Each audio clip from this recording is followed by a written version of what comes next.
Hi everyone, welcome to Marriage is Not the End. Today's story is about trust, betrayal, and a question we often try to avoid. When the truth of a marriage is ripped wide open, what do you actually have left? It happened on what seemed like a perfectly ordinary weekday afternoon. Our main character, let's call her Emily, worked at the same company as her husband, James.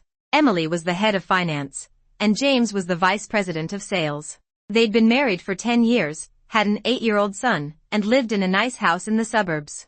The house had been purchased by Emily before they got married, with the down payment helped by her parents. That afternoon at 2 p.m., the company held its quarterly review meeting, over 200 employees online. Emily sat on her couch at home, laptop open, watching James present his slides on screen. He was good, calm voice, clear logic, solid data. After 10 years of marriage, watching him rise from a junior salesperson to where he was now, she felt proud. When they first got married, he had nothing. When his startup failed, Emily had used her own savings to help him cover the losses. Later, when he started over, she invested again to help him get through the toughest time. Over the years, she had actually done the math: household expenses, mortgage, car payments, their child's education, support for both sides of the family. Altogether, she had contributed over $800,000 to their life. She never thought twice about it. That's what marriage was, right? Building something together, no yours or mine. Now he made $200,000 a year. She was happy for him. His frequent business dinners, overtime, and travel, she understood. Until 2:47 p.m. that day.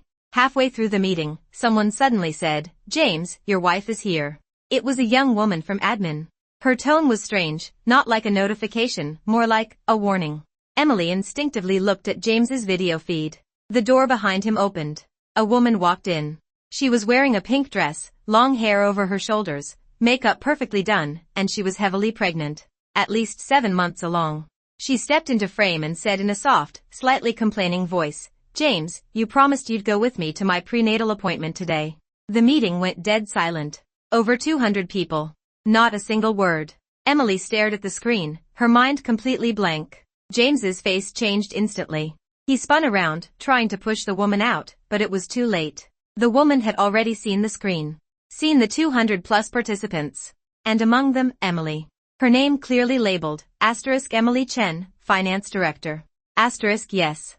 They all worked at the same company. The woman froze. Her face turned pale. James reached to turn off the camera, but in his panic, he hit the wrong button. Instead of shutting off, the video zoomed in, full screen. Everyone saw everything. Her face. Her belly. And James's office. The apartment Emily had never even known existed. Someone gasped. Others started whispering. Finally, James managed to turn the camera off, but it was already too late. Emily's phone began vibrating. 1 message. 2. 10. 50. They flooded in like a tidal wave. From coworkers. Friends. Even her mother. "Emily, are you okay? Do you need help? What just happened?" She didn't reply to any of them. She just sat there, staring at the black screen, hearing that sentence over and over in her head. "James, you promised you'd go with me to my prenatal appointment." Prenatal appointment. 7 months pregnant. That meant she got pregnant last October. Last October, their family had gone to Florida for vacation. James had said he had urgent business and left 2 days early. What had he been doing during those 2 days? Emily closed her eyes. 10 years. Over $800,000. And this is what she got in return. James didn't come home until 8 p.m. When he opened the door, Emily was sitting in the living room. A glass of water sat on the coffee table, cold now. She had been sitting there for 4 hours. "Emily," his voice was hoarse, tired, and guilty. "I know you're angry. But this isn't what you think." "How many months?" she interrupted. "What?" "The pregnancy." "How many months?" 7. "She got pregnant last October." "Yes. Last October, you said you had urgent business and left Florida early." Silence. "And before that?" "Emily, I asked you, before that?" She stared at him. His eyes avoided hers. "About a year." "How long exactly?" 3 years. 3 years. They had been married for 10. He had been keeping another woman for 3. "What's her name?" "Emily, that's not important. What's her name?" "Sophia." "What does she do?"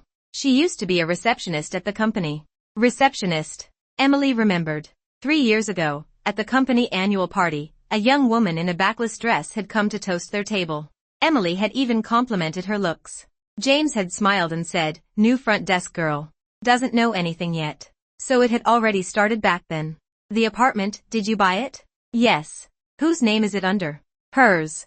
"How much?" $300,000. "And the car?" His face went even paler. "Also hers." "How much?"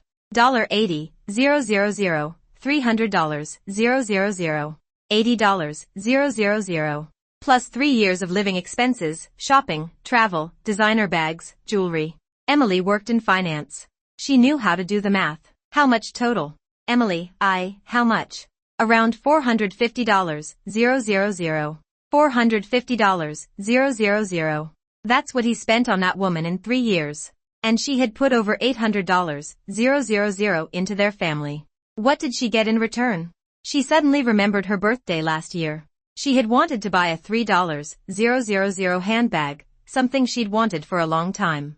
He had said, "We've got a lot of expenses. Maybe wait a bit?" She agreed.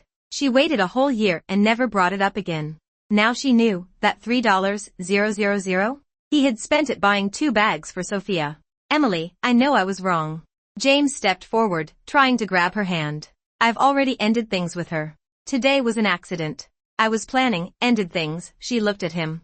"She's 7 months pregnant, and you're telling me it's over?" He froze. "What are you going to do about the baby?" I'll have her abort it, 7 months. "You want her to abort it?" He said nothing. Emily laughed. "James, do you think I'm stupid, or just easy to fool?" "Emily, just listen to me, I don't want to." She stood up. "You sleep in the study tonight. I need time to think." She turned and walked upstairs. Behind her, he shouted, "Emily, it's been 10 years. Can't you at least hear me out? 10 years, you're just throwing it away?" She didn't stop, didn't turn around. 10 years. Over $800,000. In exchange for a public humiliation on a video call. A 7-month pregnant mistress. $450,000 spent behind her back. And one sentence, "Can't you just hear me out?" The next morning, her phone rang. It was HR. "Emily, do you have a moment to talk?" "Go ahead. You saw what happened yesterday, right?" "Yes." A pause. "Actually, a lot of people in the company already knew." Emily's hand froze. "How long?" "Over 2 years. James's assistant, admin staff, some people in sales, and you?" "I found out about 6 months ago."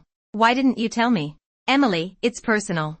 We didn't feel comfortable interfering." "Personal." 2 years. The whole company knew. Everyone except her. She hung up.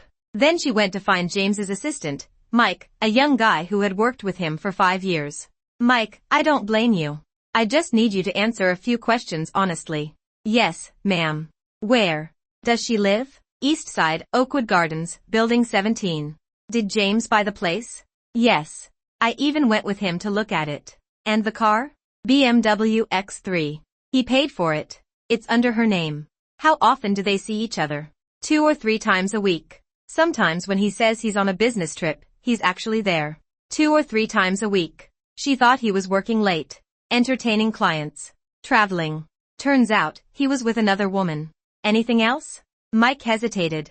James got her a credit card, $5,000 monthly limit, $5,000 a month, $60,000 a year, $180,000 over 3 years. The numbers matched. "Mike, what do people in the company say about me?" "They say you're too nice. That you don't know anything." Emily smiled. Too nice. Didn't know anything. So in everyone's eyes, she was just a fool. That afternoon, she went to the bank to check the transaction history. James's salary account received over $10,000 a month, but never held any balance. Every dollar was transferred out. She went through it line by line. To Sophia, $5,000, $8,000, $12,000. To jewelry stores, $3,000. To cosmetic clinics, $2,000. To travel agencies, $4,000. 3 years. Total, $520,000. $70,000 more than what he told her. He couldn't even bother lying carefully. That night, her mother-in-law called. "Emily, I heard what happened." "Yes. I'm not saying James is right. But you know how men are, business, socializing, things happen." Emily said nothing. "Don't get too upset. He still cares about you." Has he ever treated you badly all these years? Mom, he kept a mistress for 3 years. She's pregnant. I know. But can she compare to you? You're the wife. You have the status, the child. What is she? Just some woman. She won't amount to anything. So you're saying I should forgive him? I'm not saying forgive. I'm saying, can't you be a little more understanding? No man is perfect. If you push him too far, the family will fall apart. Then the child suffers. Be understanding. The family will fall apart. The child will suffer. Emily suddenly found it all ridiculous. When he had an affair, did he think about the family falling apart? When he got another woman pregnant, did he think about the child suffering? And now, she's the one being asked to be understanding. Mom, I'll think about it. She hung up. Then she sent a message to a lawyer friend. Are you free? I need advice on divorce and asset division. Her lawyer friend's name was Jenny, her college roommate. After reviewing all the materials Emily had put together, Jenny sat in silence for a long time. Emily, in your situation, this actually works in your favor. How so? First, the house is your premarital property. The down payment came from your parents, and it's in your name. That means it's not marital property. He can't claim any of it in a divorce. Okay. Second, he cheated during the marriage, and there's solid evidence, including a child outside the marriage. Legally, that makes him the party at fault. In most cases, the at-fault party gets a smaller share of the assets. How much smaller? That depends on the judge. But generally, if the evidence is strong, it could reduce his share by 10% to 30%. What about the money he transferred to the mistress? That depends on the details. If he used marital assets to buy her a house or a car, you can claim that money back, but you'll need proof. Proof. Emily thought about the bank statements, the transfer records, the apartment under Sophia's name. I have the transaction records. That's a good start. But you'll also need the property deed, the car purchase contract, things like that. Can you get them? I'll try. Jenny hesitated, then added, there's something else you need to keep in mind. Go ahead.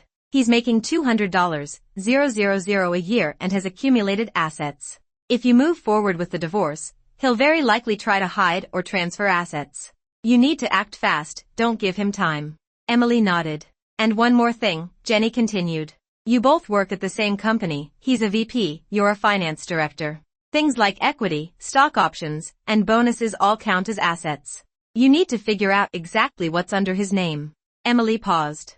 I already checked. How much? His equity and stock options are worth about $400,000 on paper. Jenny frowned.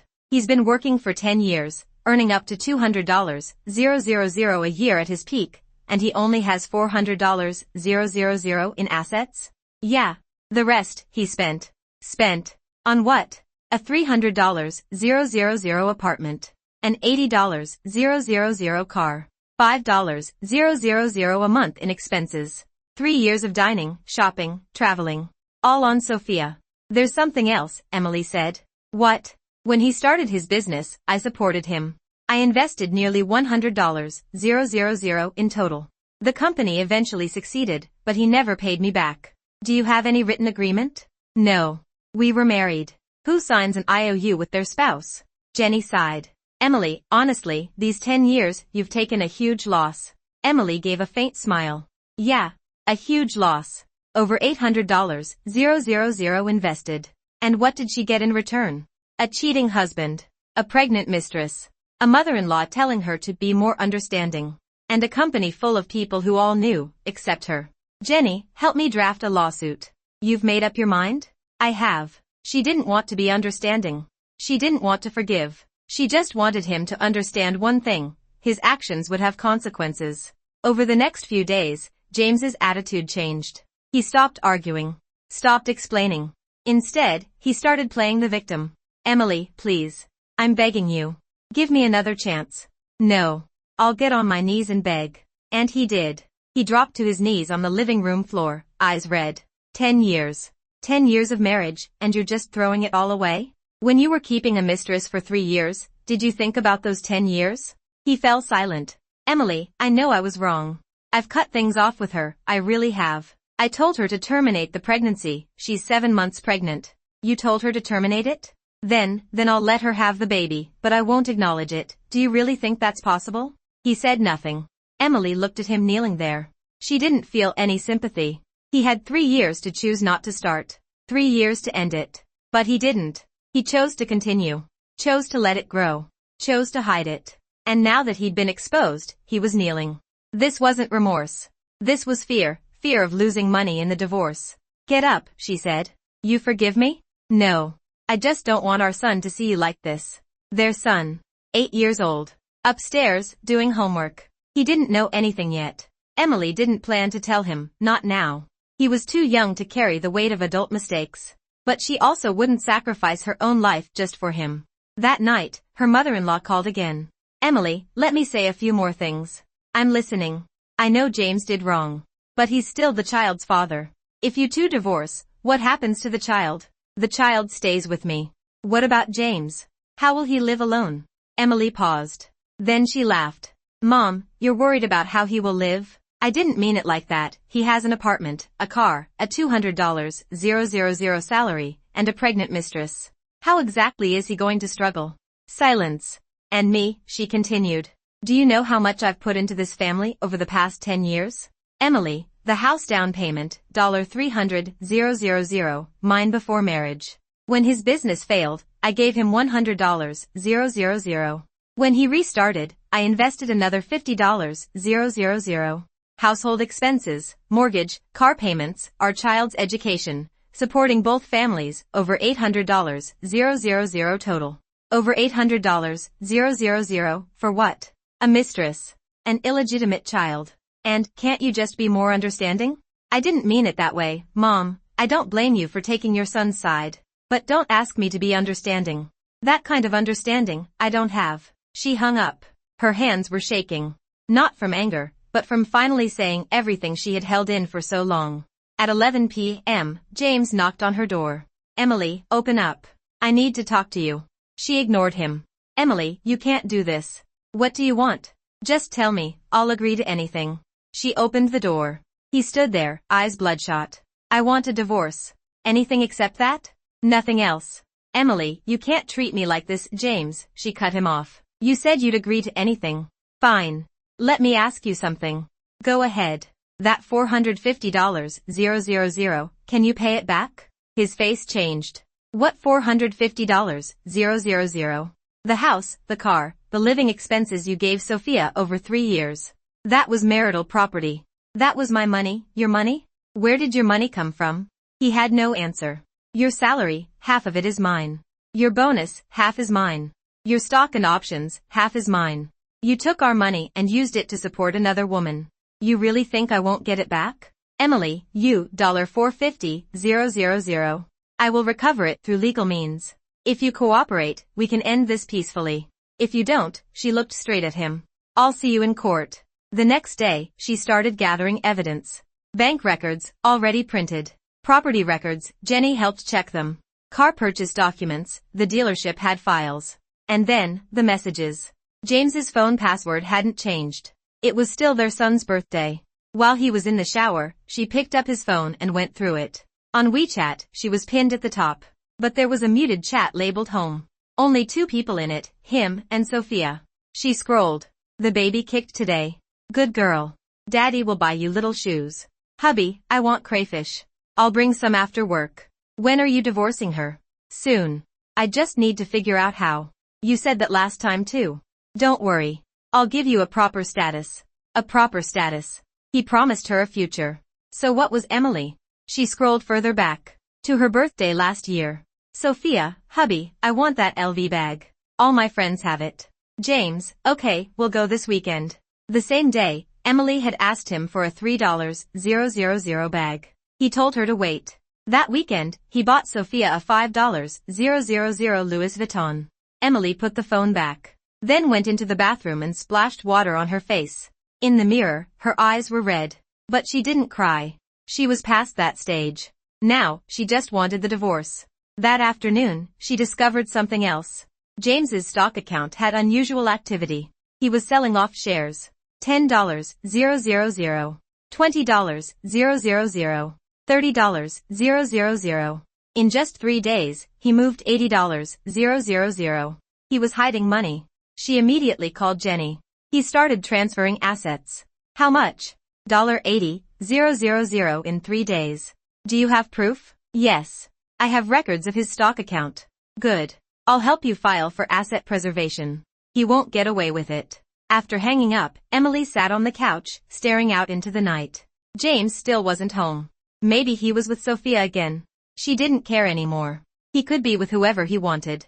Because now, she finally saw everything clearly. This marriage was never something he was maintaining. It was something she was funding.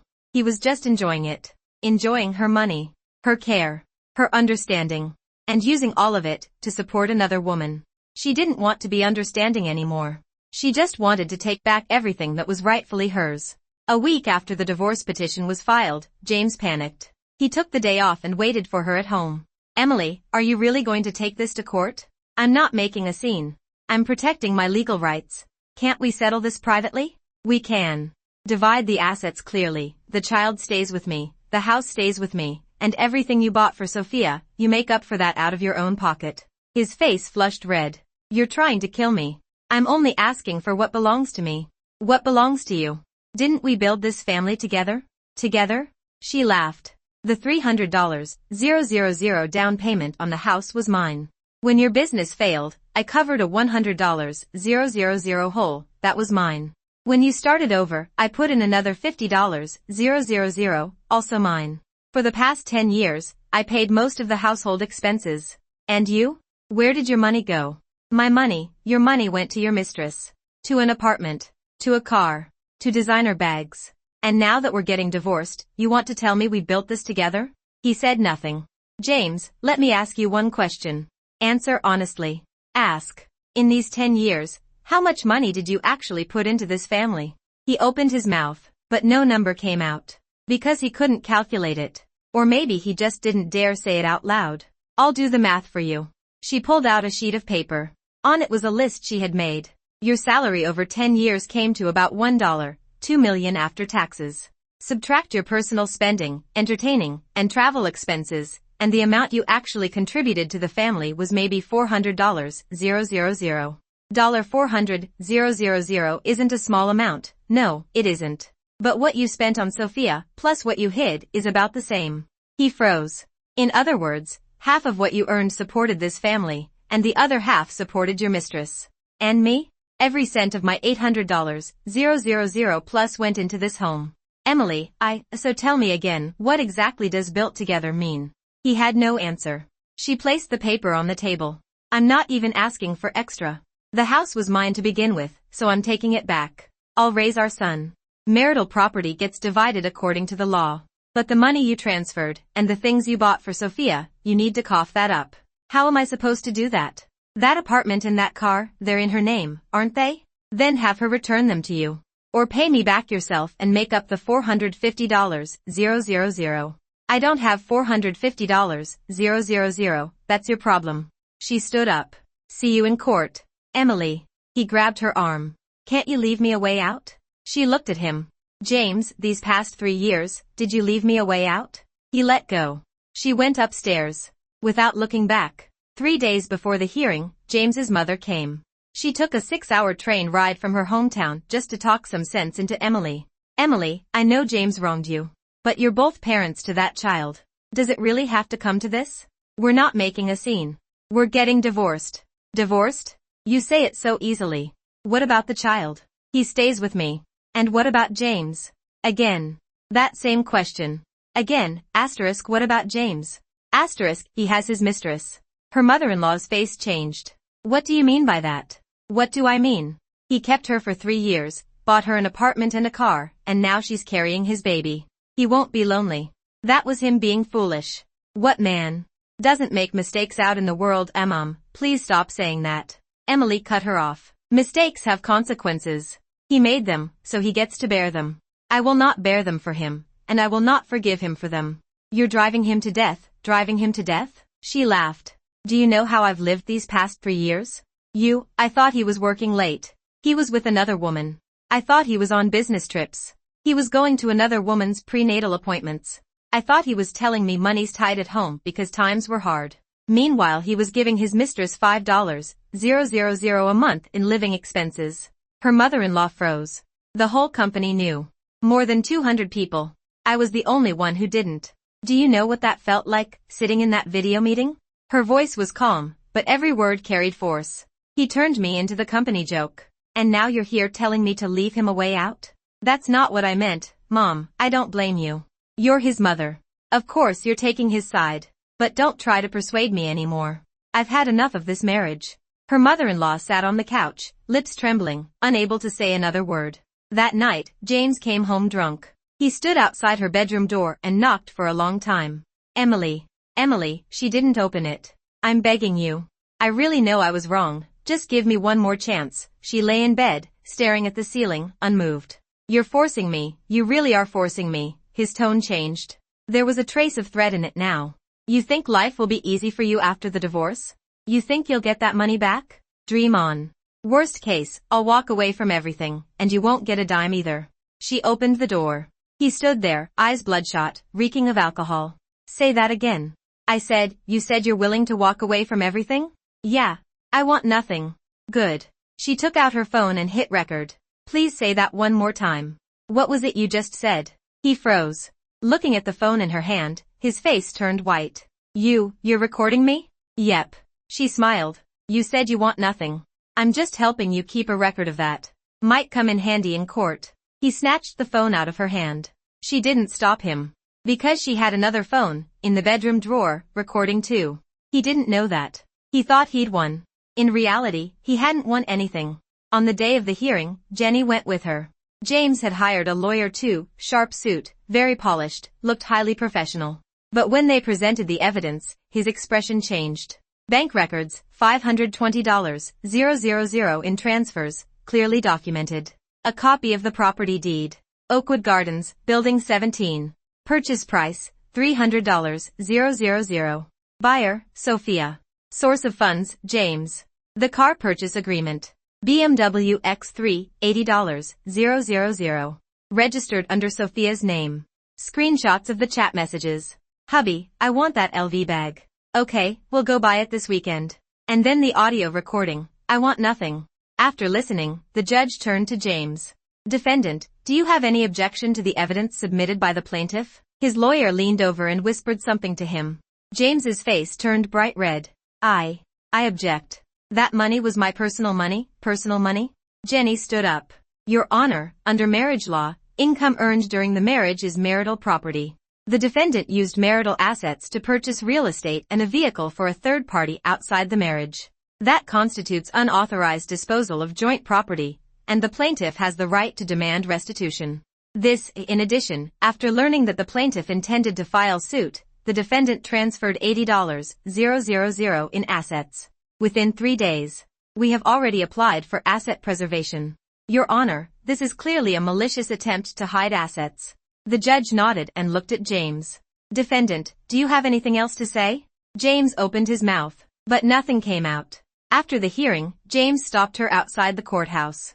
Emily, can we talk? What is there to talk about? I accept your terms. The house goes to you, the child goes to you, and I'll find a way to repay the $450,000. She looked at him. His eyes were full of exhaustion.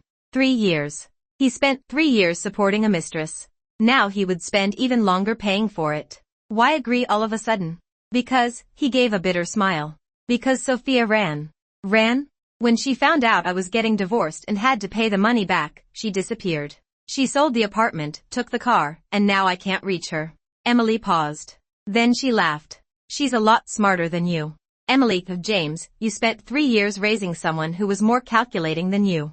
Now you finally know what it means to have nothing, don't you? He said nothing. She turned and walked back toward Jenny. Let's go. You don't want to say anything else? There's nothing left to say. She glanced back at him once.